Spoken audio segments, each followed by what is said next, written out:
I'm not a lawyer, but there's something I haven't told you about this Ty Tucker case. Are you ready? Ty Tucker is married to the co-founder of CrossFit. I know. Hold on. This is Laura Glassman. Ty and Laura knew each other as kids in high school. Ty says he was in love with her but never kissed her. The two grew up and went on to live their separate lives. Laura married Greg Glassman and they have 4 kids. The two of them eventually build CrossFit into a billion-dollar company. In 2013, Laura and Greg go through a messy divorce, and out of it, she sells her half of the company for $20 million. Meanwhile, Ty goes on to live his life floating from state to state working as a cook.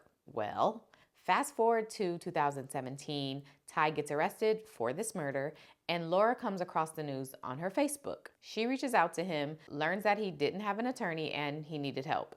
She starts to do her own research on this case. She believes in his innocence and eventually puts up the $2 million bond that was needed for him to be released. The two of them also fall in love during that whole process. So Ty gets released. The two of them get married in 2020 while he's on house arrest. But then about a year later, they were living apart and, according to him, single. Yes, child. And don't ask me no follow-up questions.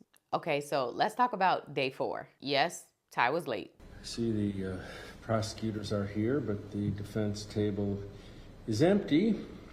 Have to take the next step.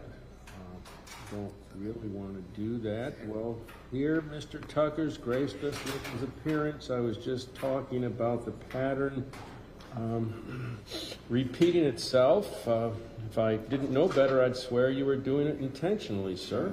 Then, y'all, the getaway driver gets on the witness stand. Could you state your full name for the record, please? John Travis Johnson. John Travis Johnson tells the jury that he's a disabled veteran. He spent time in Kosovo and Afghanistan during the war. He has a history of drug and alcohol abuse, and he has bipolar disorder. He said he moved to Florida, and after being homeless for a while, he was introduced to Franklin Tyrone Tucker through Rory Detroit Wilson. One of the things that kind of stuck in my mind is that Mr. Wilson referred to him as the only white man in the Keys named Tyrone. Okay, so that was kind of your introduction to him? Yes. And then Travis tells his version of events for that day. Wilson shows back up, rather excited, that somebody at Burger King had just told him that somebody had a large amount of money and cocaine, and told him where it was and that he wanted to go get it. The first trip that we went over there, it was dark. You drove? Yes, sir. At this point, for them to change clothes and to, I guess, put on darker clothes and go back. And did they identify what your role was going to be? Just to drive, yeah. And what was going to be your benefit? Did they ever give you one? Yes, some gas money for my truck. I proceeded to drive back over to the treehouse. I stopped in front of the gate. They, being Wilson and Tucker, exited my vehicle. I pulled forward about another 50 meters from the gate and stopped at a stop sign.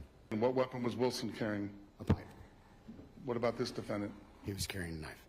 And somebody comes running out of the gate with a flashlight, screaming, "Help, help, help, call police."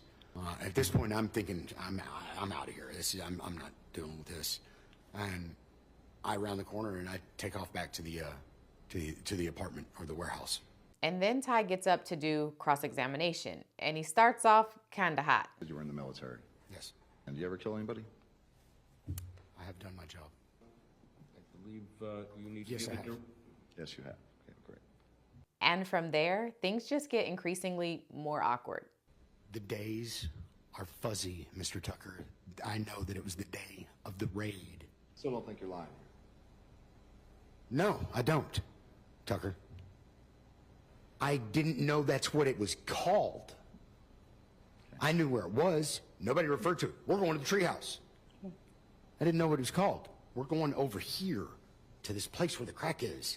That's what I knew of it. After hours of very confusing and hostile questions and answers from both sides, Ty Tucker and John Travis finally get to things that start to make sense. John Travis Tucker explains why, when he was first interviewed by police, he didn't own up to what happened.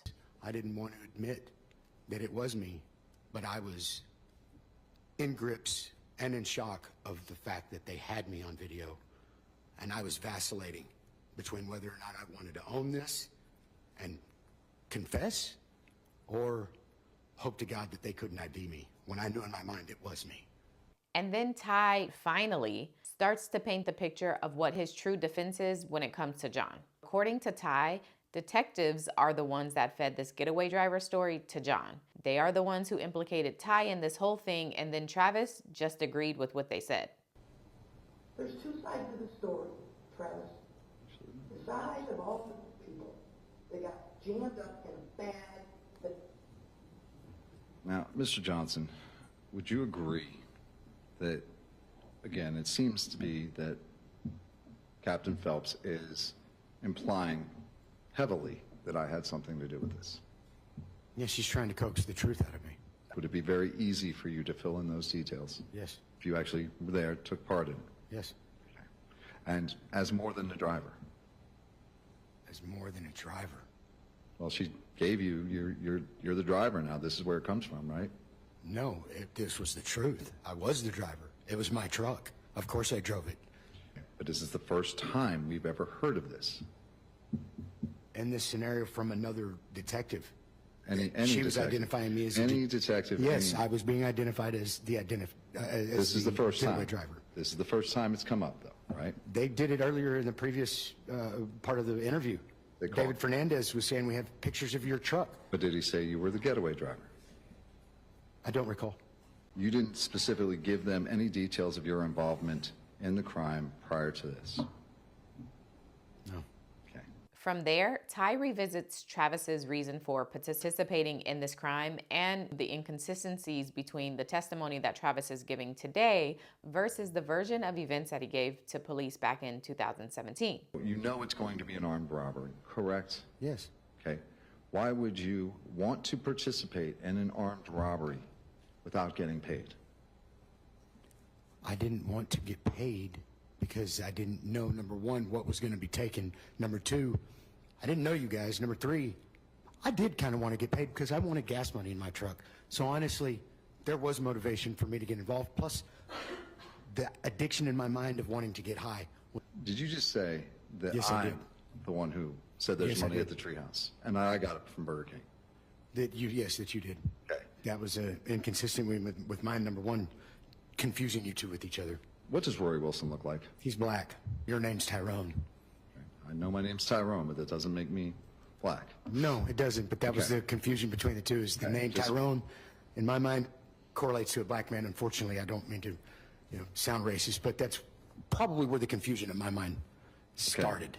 Because He was still wearing a shirt. yes, Did you tell Captain Phelps in that video that Rory Wilson was not wearing a shirt? yes, I did. Did you just say that I wore a hat that Yes. looked like yours? Yes, I guess we agree there are some major inconsistencies here, correct? I wouldn't say major. No. Did Captain Phelps tell you each part of this story? No, she did not. She told me her narrative as a detective, what she thought might have happened. Yeah. Okay? Due to detective work. Okay. I filled in the blanks because she was dead on with her narrative and her motive. Okay. And I explained and filled in the pieces for her, Mr. Tucker. Okay. In court wrapped for the day. How y'all feeling?